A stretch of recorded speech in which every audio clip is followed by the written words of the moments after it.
Hi friends, welcome to my दुजा Ayurveda tips in pregnancy. ये question आपको है, मुझे भी है, बिकॉज ये ओल्ड इंडियन कल्चरल मेडिकेशन है। हमारे साथ है MD Ayurveda doctor doctor Vijaya Kshirsagar. Hi Vijaya. Hello Shreya. Okay, hey all of you. By the way, Vijaya is my Duja team. She is one of the person who takes care of production of those product जिसमें आयुर्वेदा का base है। Okay, सो विजय, आपको क्या लगता है आयुर्वेदा ये बहुत renowned Indian culture से मेडिकेशन है, बट आजकल ये एक्चुअली होम मेडिकेशन में कन्वर्ट हो गया है। हर एक को लगता है थोड़ा हल्दी, थोड़ा ये, थोड़ा वो डाल के दे दो तो काम खत्म हो जाता है। सो आपको क्या लगता है आयुर्वेदा ये होम मेडिकेशन है या लाइफस्टाइल मेडिकेशन है? देखो श्रेया, अभी हम कह सकते हैं कि ये लाइफस्टाइल मेडिकेशन है, लेकिन ऐसा है कि जिसमें घर में जो छोटी छोटी दवाइयाँ रहती है, दवाइयाँ नहीं बोल सकते, इंग्रेडिएंट रहते हैं, जैसे ओवा रहता है या हल्दी रहती है, ये हम यूज़ कर सकते हैं। ये हमारे दादी माँ के ज़माने से जैसे लगता है हमें, उन्होंने भी वही कहा है कि ये यूज़ करो। वो आयुर्वेदा तो ऐसे ही थोड़े थोड़े प्रमाण में बोल सकते हैं हम, लेके जब हम उसका फॉर्मुलेशन बनाते हैं तो वो आयुर्वेदिक दवाइयाँ बन जाती हैं। अभी आयुर्वेदिक दवाइयाँ कैसे रहती है, सपोज आप हल्दी ले लो, तो हल्दी सिर्फ हम कैसे, अरे खून बह गया, कहाँ पे कट हो गया, खून बह गया तो लगा दो, तो हल्दी सिर्फ उसके लिए नहीं रहती है। हल्दी पे तो अभी इंटरनेशनल लेवल पे कुछ रिसर्च किए गए हैं और हल्दी तो बहुत ही यूज़फुल दवाई है आयुर्वेदा की। तो इसलिए हम ये नहीं कह सकते ना कि आईसीयू में अगर एक पेशेंट है और उसे कुछ कट हो गया है तो हम हल्दी लगा दें। नहीं, वो लाइफस्टाइल भी नहीं है, वो आयुर्वेदा भी नहीं है, और वो प्रॉपर तरीके से यूज़ किया गया मेडिसिन भी नहीं है। तो इसके लिए आयुर्वेदीय जो डॉक्टर है उनका गाइडेंस लेके हम घर की कुछ दवाइयाँ यूज़ कर सकते हैं। जैसे आप बोल रही हो कि प्रेगनेंसी में हम कुछ यूज़ कर सकते हैं, तो आज तो हम इसके बारे में ही बात करने वाले हैं। सुपर। सो बेसिकली हर चीज़ का बेनिफिट है, सिर्फ उसका प्रपोर्शन किसी एक्सपर्ट से समझ के लो तो बहुत ज़्यादा अच्छा हो जाएगा। कब कैसे यूज़ करना। इनफैक्ट डॉटर भी अभी डॉक्टर बन रही है और उन्होंने मुझे बहुत मस्त लाइन बोला था व्हेन वी वर डिस्कसिंग। उन्होंने बोला, श्रेया एक दवाई तू रात में ले ले, उसका फेस पे असर होगा, और वही दवाई अगर तू सुबह में ले ले तो शायद उसका पाँव पे असर होगा। बिकॉज आयुर्वेदा में ये छोटे छोटे एलिमेंट्स भी बहुत ज़्यादा इंपॉर्टेंट है। So any one of you जो प्रेग्नेंट हो, प्लीज़ ये वीडियो ध्यान से देखना। हम लोग होम रेमेडीज़ के बारे में बात कर रहे हैं from a Ayurveda point of view. Okay Vijaya, पहले 3 महीने प्रेगनेंसी के exactly Ayurvedic point of view, पहले 3 महीने में बॉडी में क्या चेंजेस होता है? देखो, बॉडी तो हमारी ऐसी है कि कौन सी भी फॉरेन बॉडी जो रहती है वो डाइजेस्ट नहीं कर सकती है। प्रेगनेंसी रहती है तो प्रेगनेंसी ये भी एक तरह की फॉरेन बॉडी रहती है बॉडी के लिए, पहले 3 महीने के लिए। तो उस टाइम क्या होता है, अगर आयुर्वेदीय तरीके से देखा जाए तो रस और रक्त का जो फॉर्मुलेशन होता है वो चेंज होता है, और रस रक्त का फॉर्मुलेशन जब चेंज होता है तो हमारे शरीर के जो पित्त प्रवृत्ति है या एसिडिक लेवल है वो बढ़ जाते हैं। राइट। उसके साथ ही कुछ हार्मोन्स भी चेंज हो जाते हैं। तो वो जो एसिडिक लेवल है वो मेंटेन रखने के लिए, या रस रक्त का जो प्रक्रिया होती है शरीर में वो मेंटेन रखने के लिए कुछ हम रेमेडीज़ यूज़ कर सकते हैं। तो उसी में हमें दिखता है कि मॉर्निंग सिकनेस दिखता है या नोशिया वोमिटिंग दिखता है। और एसिडिटी आई थिंक बहुत कॉमन कंप्लेंट है जो पहले 3 महीने में लड़कियां करती है।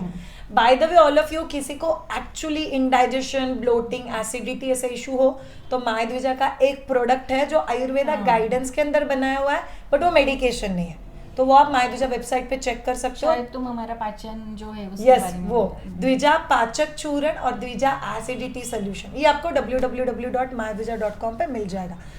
होम रेमेडीज क्या हो सकती है विजया? चलो मैं प्रेग्नेंट लेडी बन जाती हूँ, मुझे बहुत नौशिया हो रहा है और मैं डॉक्टर के पास अब तक गई नहीं हूँ, डॉक्टर ने बोला उतना तो हो गई, तो हम लोग घर पे क्या करेंगे तो अच्छा लग सकता है? देखो, अगर नौशिया होता है तो पित्त की लेवल बहुत ज़्यादा बढ़ जाती है, तो उसके लिए उसे शरीर से निकालना पड़ता है। लेकिन प्रेगनेंसी में शरीर डेलिकेट रहता है, तो हम फोर्सफुली अगर उल्टी कर दे या फोर्सफुली लूज मोशन कर दे तो वो शरीर के लिए या बच्चे के लिए हानिकारक रहता है। तो उसके लिए माइल्ड रेमेडीज़ यूज़ करनी चाहिए। वो हमारे घर में, सबके घर में होते हैं। हम किशमिश बोलते हैं या मनुका बोलते हैं। ब्राउन वाले किशमिश? नहीं, ब्राउन नहीं, ब्लैक वाले, ब्लैक किशमिश। ब्लैक। तो उन्हें क्या करना है, हमारी मुट्ठी में जितना बैठता है उतना ही लेना है, पानी में भिगोना है रात को, सुबह वो थोड़ा सा क्रश करके वो पानी पी जाना है। पानी विद किशमिश? विद किशमिश। तो Okay. उसका उपयोग क्या होता है, तो वो माइल्ड परगेटिव रहता है, माइल्ड लूज मोशंस होते हैं, ज़्यादा नहीं होते हैं। तो जितनी मात्रा में पित्त बढ़ा है उतनी मात्रा में वो निकल जाता है। सो वेरी गुड है। इनफैक्ट फिर तो ये अलग हो गया विजय, लोग बोलते हैं हम लोग 6-7 मनुके खाते हैं, तो 6-7 मनुके से रूटीन हो गया, बट ये किशमिश इतना खाओगे तो वो रेमेडी हो गया। क्या होता है कि अगर हम पहले देखते हैं कि पहले 3 महीने में थोड़ा शुगर लेवल कम रहता है, तो सुबह सुबह अगर ये खाते हैं, मीठा पानी रहता है, तो वो शुगर लेवल में मेंटेन रहती है। तो माइल्ड चक्कर आना, हाँ। थोड़ा सा अंधेरा हो जाना आंखों के सामने, very good remedy. Next remedy, मुझे अभी ब्लोटिंग और गैसेस का बहुत तकलीफ हो रहा है विजय।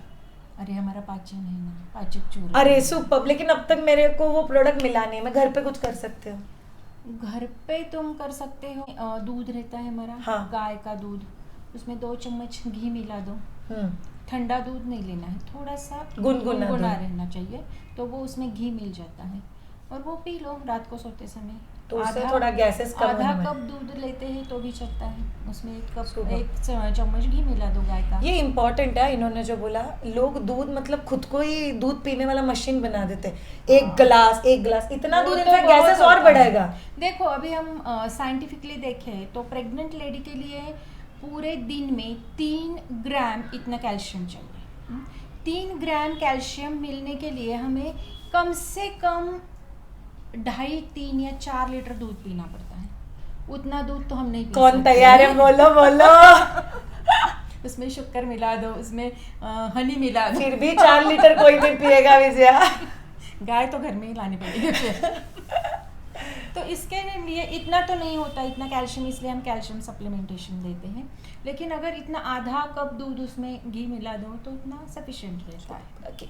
मेरा वेट अगर बहुत ज्यादा है विजय, तो फिर उतना घी तो मैं नहीं ले नहीं पाऊंगी। नहीं नहीं, घी, गाय का घी तो ऐसा इंग्रेडिएंट है कि वो वेट गेन नहीं करता है, कोलेस्ट्रॉल नहीं बढ़ाता है। और प्रॉपर क्वांटिटी में Quantity। लो, प्रॉपर टाइमिंग हाँ। पे लो। घी तो ऐसा है, अगर उसकी मात्रा बदल दी जाए और जिसके साथ लेते हैं वो बदल दिया जाए तो वो ब्रूहणीय भी रहता है और वो कर्षण भी करता है, यानी वो वेट गेन भी करता है, वेट लॉस भी करता है। यस, हाँ। ये मैंने और एक आयुर्वेदा डॉक्टर से सुना हुआ था, सो दैट्स वेरी इंपॉर्टेंट। और एक चीज़ विजया, क्या मैं मेरा खाने का जो टाइमिंग है, या लोग नौशिया है, जाता नहीं इसलिए थोड़ा थोड़ा करके खाता है, क्या उसका भी गैसेस और एसिडिटी बढ़ने के लिए हेल्प होगा, या हम लोग अपने खाने का टाइमिंग चेंज करके क्या इस चीज़ को इम्प्रूव कर सकते हैं? देखो आयुर्वेदा में बताया गया है, या किसी भी पैथी में देखो, बॉडी में कुछ टाइम ऐसा रहता है जिसमें हम जो कुछ खाते हैं वो पचता है, डाइजेशन होता है। कुछ टाइम ऐसा होता है जो डाइजेस्ट किया खाना है वो एब्जॉर्ब होता है।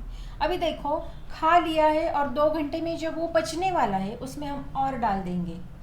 सपोज अभी थोड़ा में हमने कुछ लकड़ियाँ डाल दी है और वो अभी फायर बर्न हो रहा है, तैयार हो रहा है, और उसमें हमने फिर से लकड़ियाँ डाल दी, तो क्या होगा, वो बुझ जाएगा पूरा पॉइंट। वो इसे ज़्यादा तो नहीं बनेगा। सेम थिंग वही होती है जब स्टमक में कुछ रहता है, वो अब पचने वाला है और उसमें आप फिर से डाल दो तो वो क्या होगा, वहाँ का अग्नि है वो बुझ जाएगा, तो डाइजेशन का प्रोसेस स्लो डाउन हो जाएगा। तो तुम खाओ, 2-2 घंटे में बोलते हैं ना खाओ, लेकिन वो टाइम स्लॉट रखो। जब तुमने खाया है तो वो पचने दो, वो पचने के बाद फिर से खाओ। लेकिन खाया है 2 घंटे में, खाया फिर खाया, भूख नहीं है, खाया, पानी पिया, जूस पिया, ऐसे करते रहोगे तो वो अग्नि बुझ जाएगा।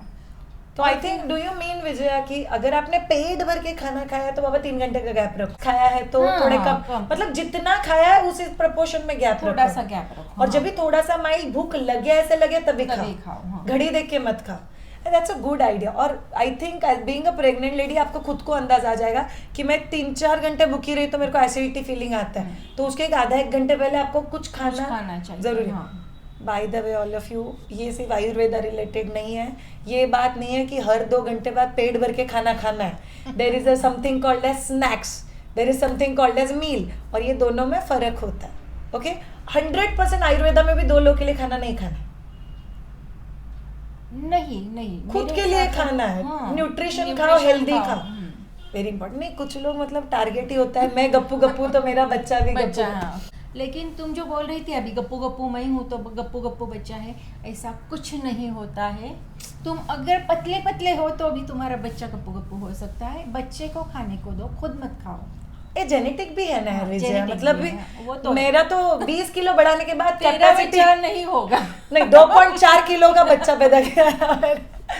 So that's very very important for all of us. ये हो गए फर्स्ट ट्राइमेस्टर की चीजें।